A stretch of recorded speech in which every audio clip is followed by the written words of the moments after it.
This is Cheryl's Ox Pops, and I'm Tucker Drew. Today I'll be interviewing students outside the Radcam about politics and hacking in Oxford. What is hacking? I guess hacking is just like getting people to vote for you, even if like you don't really know who they are or like don't really care about the policies. All they care about is getting your vote. It's like popping up out of the blue, like, hey, we haven't spoken in 10 years. Can you please vote for me in this small-scale election? Hacking is the act of repeatedly approaching people and asking them for their votes, usually over a caffeinated beverage, or three. Or three. Occasionally over pints as well. Pints are the preferable option, guys. Or do you think there's a hack culture in Oxford? I would say in Oxford, yeah, arguably yes. Yeah. Definitely. Yes, and it's really bad. We have to do something about it, not gonna lie. Sometimes I've been hacked but didn't know I was being hacked because I'm just a bit useless at it all.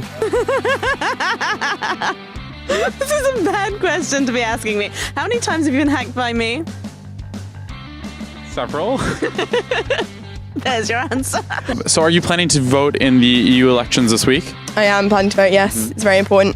And are you willing to share with us who you're planning to vote for? See, this is a complicated one. I'm not entirely sure. I know that I don't want Brexit to happen, but I haven't worked out how to vote that way yet. Yeah, I think I'm going to vote Green. Same. Yeah, that's cute. I have a badge and everything. A green badge. Yeah, I'm committed. That's very committed, man. Probably the Greens, because we love the environment and save the turtles. Oh, I do. You know how I usually vote, don't you? It's sort of between how I usually vote and a certain new party that has recently sprung up. You decided who you're not going to vote for. If there was Ron, I'd vote for him in the European elections, big time. Ron, I don't think he's made it there yet. He's so focused on Oxford things. Time in JCRs, actually. Yeah, he hasn't been able to get out. As soon as he gets a holiday, he'll be there.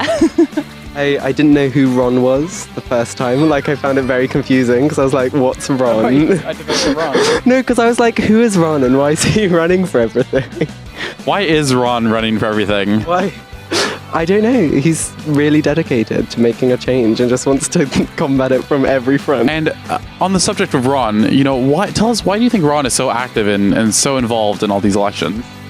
Because the candidate's usually terrible. Ron is such an admirable man. Yeah, I mean, it's big of him to come to every single election, I'd say. Takes a lot out of his personal time. I'm sure that's quite tough. A hero. Ron is a hero of the people, in fact. Do you think it's important to vote in national elections, like the Euro elections? Yeah, I think it's super important. And even like in like local elections, it's really important to vote. Like you have the vote. Oh, that's really like my dad. Yeah, I mean, absolutely. Like every vote counts, So, I think it's just, silly not to vote.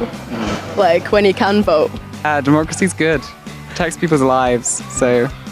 Vote for clear skin. Yeah. Why aren't you voting in the Euro elections? Well, I don't think Britain should really have a say in the European Parliament, given that we're trying to leave and should leave soon. We're college married, but I think we might be heading for college divorce. After 3 years. That's an exclusive. Yeah. The Euro election is causing college divorces. It has that much power.